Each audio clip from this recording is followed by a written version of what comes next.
মাননীয় স্বাস্থ্যমন্ত্রীর ছেলে এবং মাননীয় যে স্বাস্থ্য সচিব এবং মহাপরিচালক মিলে একটা সিন্ডিকেটের কথা বলা হয়েছে। এই যে দুর্নীতির অভিযোগ, যে স্বাস্থ্যমন্ত্রী পিপিই এই সমিতির পক্ষ থেকে তোমাদেরকে অভিনন্দন ও ধন্যবাদ। যারা এই চ্যানেলের মেম্বার হতে চাও, অবশ্যই তোমাদেরকে একটা রিকোয়েস্ট থাকবে, চ্যানেলটাকে সাবস্ক্রাইব করে দিও। আর আজকে টপিক ব্যারিস্টার সুমন। সম্মানিত ভিউয়ার্স, আজকে টপিক ব্যারিস্টার সুমন সংসদে স্বাস্থ্যমন্ত্রীকে দোলাই করল।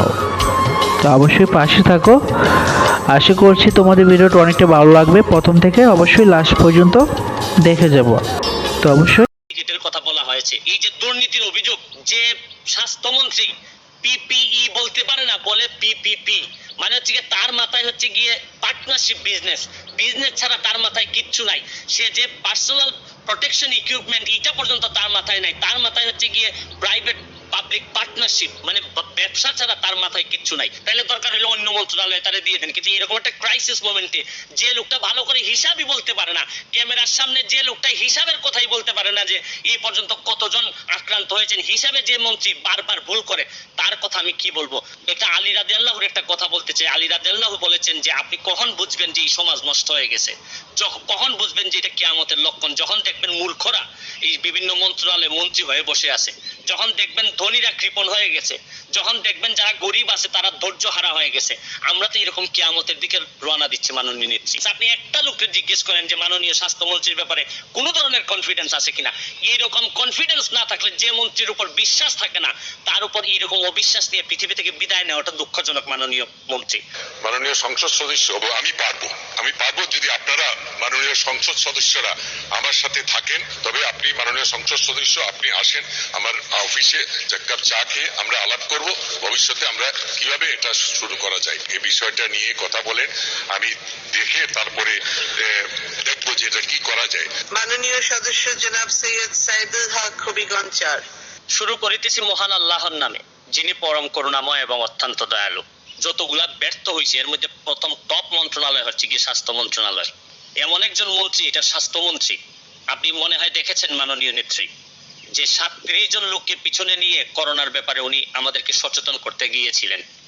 আপনি জানেন মাননীয় নেত্রী, ওনাকে ন্যাশনাল কমিটির প্রধান করা হয়েছে এবং উনি জনসমক্ষে সাংবাদিকদের সামনে বলেছেন যে উনি সভাপতি ন্যাশনাল কমিটির ঠিকই, কিন্তু উনি কিচ্ছু জানেন না কোথায় কি হচ্ছে। এই ধরনের কথা বলার পর মিনিস্ট্রিয়াল রেসপন্সিবিলিটি অনুযায়ী তো উনি তৎক্ষণাৎ রিজাইন করার কথা ছিল। মাননীয় নেত্রী, আপনি জানেন যে উনি গিয়ে সেই স্বাস্থ্যমন্ত্রী গত বছর যখন 90,000 লোক ডেঙ্গুতে আক্রান্ত হয়েছিল, ঢাকায় যখন মহামারী হয়েছিল, তখন তিনি থাইল্যান্ডে না কোথায় পরিবার নিয়ে বেড়াতে গিয়েছিলেন। মাননীয় নেত্রী, আমি শুধু একটা কথা বলতে চাই, নিউজিল্যান্ডের লকডাউন থাকা অবস্থায় একজন স্বাস্থ্যমন্ত্রী শুধু সি বিচে বেড়াইতে গিয়েছিলেন, তাকে ডিমোশন দিয়ে অন্য মন্ত্রণালয়ে ডিমোশন দিয়ে দেওয়া হয়েছে। মাননীয় নেত্রী, আমি একটা কথা বলতে চাই মাননীয় নেত্রী, আপনি হয়তো ফেসবুকে দেখেছেন যে মাননীয় স্বাস্থ্যমন্ত্রীর ছেলে এবং মাননীয় যে স্বাস্থ্য সচিব এবং মহাপরিচালক মিলে একটা সিন্ডিকেটের কথা বলা হয়েছে। N95 যে মাস্কের কথা বলা হয়েছে, যে মাস্কের কারণে ডাক্তাররা আজকে হুমকির সম্মুখীন। এই যে দুর্নীতির অভিযোগ, এই অভিযোগ স্বাস্থ্য মন্ত্রণালয়ের সিন্ডিকেটের কথা বলা হচ্ছে। একটা আলী রাদিয়াল্লাহুর একটা কথা বলতে চাই। আলী রাদিয়াল্লাহু বলেছেন যে আপনি কখন বুঝবেন যে এই সমাজ নষ্ট হয়ে গেছে, কখন বুঝবেন যে এটা কিয়ামতের লক্ষণ? যখন দেখবেন মূর্খরা এই বিভিন্ন মন্ত্রণালয়ে মন্ত্রী হয়ে বসে আছে, যখন দেখবেন ধনীরা কৃপণ হয়ে গেছে, যখন দেখবেন যারা গরিব আছে তারা ধৈর্য হারা হয়ে গেছে। আমরা তো এরকম কিয়ামতের দিকে রওনা দিচ্ছি মাননীয় নেত্রী। আমি আপনাকে ধন্যবাদ জানাই, আপনি যেভাবে কষ্ট করে যাচ্ছেন একজন দুই একটা মন্ত্রণালয়ের জন্য, নিশ্চয়ই আপনার এত ভালো ভালো কাজগুলো নষ্ট হয়ে যেতে পারে না। মাননীয় মন্ত্রী, আমি বলছি যে তাদেরকে বদলাই অন্য আরেকজনকে দিলেই যে তাড়াতাড়ি দিনের ভিতরেই যে সব চেঞ্জ হয়ে যাবে তা বলছি না মাননীয় নেত্রী, কিন্তু মানুষের যে কনফিডেন্স, আপনি একটা লোককে জিজ্ঞেস করেন যে মাননীয় স্বাস্থ্যমন্ত্রীর ব্যাপারে কোন ধরনের কনফিডেন্স আছে কিনা। এইরকম কনফিডেন্স না থাকলে, যে মন্ত্রীর উপর বিশ্বাস থাকে না, তার উপর এইরকম অবিশ্বাস নিয়ে পৃথিবী থেকে বিদায় নেওয়াটা দুঃখজনক। মাননীয় মন্ত্রী, মাননীয় প্রধানমন্ত্রী, আপনাকে বলছি যে দেখেন, যারা শেখ রাসেলকে যারা হত্যা করছিল, সেই মাজেদকেও তো ফাঁসির দণ্ড দেওয়ার আগে তাকে তার একটা শেষ ইচ্ছা জিজ্ঞেস করা হয়েছিল, তার শেষ ইচ্ছাটা পূরণ করা হয়েছে। যারা আজকে আমরা যারা সুস্থ আছি বা যারা বাংলাদেশ থেকে বিদায় নিবে, তাদের অন্তত শেষ কথাটা, শেষ ইচ্ছাটা হচ্ছে গিয়ে এরকম একটা ব্যর্থ মন্ত্রণালয়ের মন্ত্রী রেখে আমরা এই পৃথিবী থেকে বিদায় নিতে চাই না। আপনি তো চাইলে, এটা তো এমন কোন আপনি ছাড়া আওয়ামী লীগ এবং এই সরকারে কেউ অপরিহার্য না, একটা লোক এখানে অপরিহার্য না, চাইলে আপনি পরিবর্তন করে, তাহলে দরকার হলে অন্য মন্ত্রণালয়ে তারা দিয়ে দেন। কিন্তু এরকম একটা ক্রাইসিস মোমেন্টে যে লোকটা ভালো করে হিসাবই বলতে পারে না, ক্যামেরার সামনে যে লোকটা হিসাবের কথাই বলতে পারে না যে এই পর্যন্ত কতজন আক্রান্ত হয়েছেন, হিসাবে যে মন্ত্রী বারবার ভুল করে, তার কথা আমি কি বলবো? আর কোনো কথা মন্ত্রী, মাননীয় প্রধানমন্ত্রী, আর কোনো কথা বলার নাই আমাদের। শুধু একটা কথা বলতে চাই যে এরকম যে স্বাস্থ্যমন্ত্রী পিপিই বলতে পারে না, বলে পিপিপি, মানে হচ্ছে গিয়ে তার মাথায় হচ্ছে গিয়ে পার্টনারশিপ বিজনেস, বিজনেস ছাড়া তার মাথায় কিচ্ছু নাই। সে যে পার্সোনাল প্রোটেকশন ইকুইপমেন্ট, এটা পর্যন্ত তার মাথায় নাই। তার মাথায় হচ্ছে গিয়ে প্রাইভেট পাবলিক পার্টনারশিপ, মানে ব্যবসা ছাড়া তার মাথায় কিচ্ছু নাই। আমি আমার মাননীয় প্রধানমন্ত্রীর কাছে আবারও কোর্ট জুড়ে চাচ্ছি যে এইরকম একটা ক্রাইসিস মোকাবেলায় এইরকম আপনার মতো যদি বিশ্বাস করার মতো কোনো একজন মন্ত্রী না থাকেন, তাহলে আমরা মরেও শান্তি পাবো না।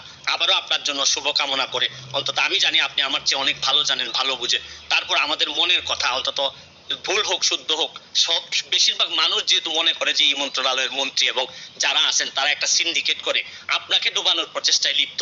আমি বলি মাননীয় প্রধানমন্ত্রী, যদি আপনি আমাদের কথা একটু শুনতেন, এই মুহূর্তে যদি তার একটু পরিবর্তন করে দিই, একজন যার প্রতি বিশ্বাস রাখা যায়, জানি না কতটুকু মরার যদি কপালে লেখা থাকে মরবো, কিন্তু একজন বিশ্বাসযোগ্য লোককে যদি মন্ত্রী দিতেন, তাহলে অন্তত যুদ্ধটাতে সেনাপতি যদি ভালো হয়, তাহলে এই যুদ্ধে শহীদ হইল মনের মধ্যে কোনো কষ্ট থাকে না। ভালো থাকবেন, সুস্থ থাকবেন।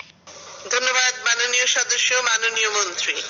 মাননীয় সংসদ সদস্য, আপনার প্রশ্নের উত্তরে আমি একটা কথাই বলবো, আমি পারবো যদি আপনারা মাননীয় সংসদ সদস্যরা আমার সাথে থাকেন। আর বিষয়টি আমি খুব ভালো একটু অবগত নই, আমি মাননীয় সংসদ সদস্যকে অনুরোধ করব তিনি যদি আমার সঙ্গে দেখা করেন এবং এই বিষয়টা নিয়ে কথা বলেন, আমি দেখে তারপরে দেখবো যে এটা কি করা যায়। তবে আপনি মাননীয় সংসদ সদস্য, আপনি আসেন আমার অফিসে, এক কাপ চা খেয়ে আমরা আলাপ করব ভবিষ্যতে আমরা কিভাবে এটা শুরু করা যায়। আমি ডেফিনেটলি আমি পারবো। এবং আপনার মাধ্যমে এটিকে বলতে চাই, আপনাদের কাছে আমার সবিনয় অনুরোধ, আপনারা প্রত্যেকের এলাকায় যে সমস্ত ক্লিনিক, ডায়াগনস্টিক সেন্টার থাকে, আপনারা ভিজিট করুন, ভিজিট করে দেখুন যে তাদের সেই যা যা সুবিধা সেগুলো আছে কিনা, লাইসেন্স আছে কিনা। মাননীয় সংসদ সদস্য, বার্ন ইউনিট করতে গেলে বেশ কিছু জিনিস দরকার, যে দক্ষ জনবল, দক্ষ সিস্টার, দক্ষ সবই কিছু। আমাদের দেশে এখন যে দক্ষ জনবল আছে, সে দক্ষ জনবল দিয়ে আমরা বিভাগীয় শহরগুলোতে প্রথমে শুরু করব। আমি আজকেই সিলেট বিভাগে একটা নির্দেশ দিয়েছি যে সিলেট বিভাগে আমি 6 তারিখে সিলেট যাব, তার আগে যেন আমাকে জানানো হয় যে সিলেট বিভাগে কতগুনা উপজেলায় কতগুনা ওটি নষ্ট কিংবা কি কি নাই, কি কি কাজ, সেই জিনিসগুলা আসলে পরে আমি দেখব আমি যে আপনার হবিগঞ্জে কি করা যায়।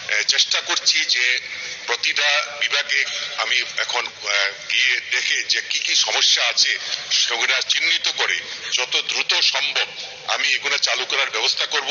কারণ আমি একটা জিনিসই বিশ্বাস করি যে প্রান্তিক জনগোষ্ঠীর যদি চিকিৎসা সেবা আমি নিশ্চিত করতে পারি, তাহলে কিন্তু বাংলার এই ঢাকা শহর, রাজশাহী শহর, চিটাগাং শহরে এই এত ভিড়, এত রোগীর মাটিতে শুয়ে থাকতে হবে না। তবে আমি সেগুলো চেষ্টা করছি যে এই সমস্যাগুলো কত দ্রুত সমাধান করা যায়। এবং এটা তো একদিনে সম্ভব না, কারণ এটা অনেক অনেক কমপ্লেক্সই পুরানো হয়ে গেছে, অনেক অনেক স্বাস্থ্য কমপ্লেক্সই আমি জানি যে ঠিক কাজ করার মতো কোনো পরিবেশ নাই।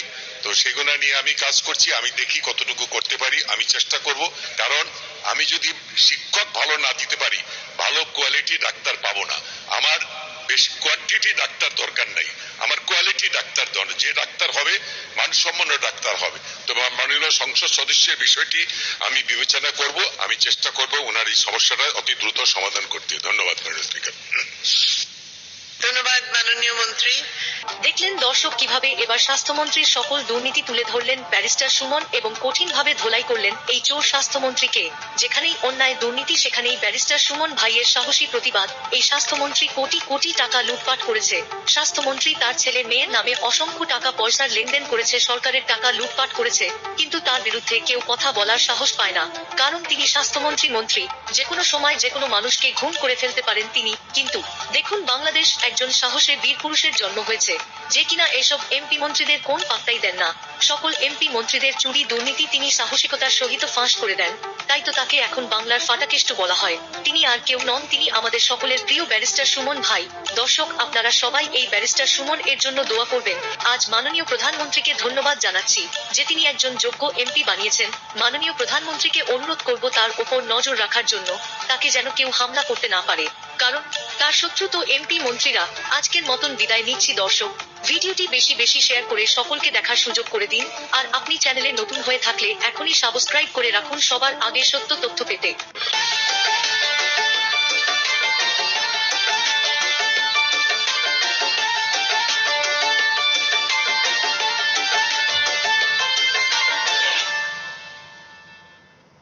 ভাইকে বলা চলে বাংলার কেডি পাঠক। দর্শক, আপনারা সবাই ব্যারিস্টার সুমন ভাইয়ের জন্য দোয়া করবেন, তিনি যেন এইভাবে তার কার্যক্রম চালিয়ে যেতে পারেন, সকল এমপি মন্ত্রীদের দুর্নীতি ফাঁস করে তাদেরকে ক্ষমতা থেকে সরিয়ে দিতে পারেন। তো দর্শক, আজকের মতন বিদায় নিচ্ছি। ভালো থাকবেন, সুস্থ থাকবেন, আর এই ভিডিওটাকে বেশি বেশি শেয়ার করবেন। সবাই দেখুক, জানুক যে দুর্নীতিবাদ শিক্ষামন্ত্রী ধরা খেয়েছে।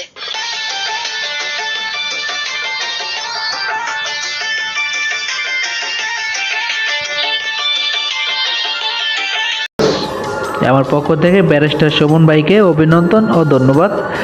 এত সুন্দর করে স্বাস্থ্যমন্ত্রীকে ধোলাই করার জন্য বেশ ভালো লেগেছে। উনি তো হচ্ছে লজ্জায় হচ্ছে মুখের অঙ্গি ভঙ্গি কী করতেছে স্বাস্থ্যমন্ত্রী। তো অবশ্যই সম্মানিত ভিউয়ার্স, তোমাদের কেমন লেগেছে অবশ্যই জানাইবা। সুমন ভাই, আপনার পাশে বাংলাদেশের জনগণ আছে এবং কি থাকবে। আপনি সত্যের কথা বলেন, এমনকি সারা জীবন বলে যাবেন। সম্মানিত ভিউয়ার্স, তোমাদের কাছে কেমন লেগেছে সুমন ভাইয়ের বক্তব্য অবশ্যই কমেন্টস করতে ভুলবা না, জানিয়ে দিবা তোমাদের নিজেদের মন্তব্য। সবাই ভালো থাকবো, সুস্থ থাকবো। আজকের মতো বিদায় নিচ্ছি, দেখা হবে পরবর্তী আরেকটি ভিডিওতে। তার আগে একটি কথা বলে নিচ্ছি, প্লিজ চ্যানেলটা একটা সাবস্ক্রাইব করে দিও, একটা লাইক দিয়ে দিও। অবশ্যই ভালো থাকবা।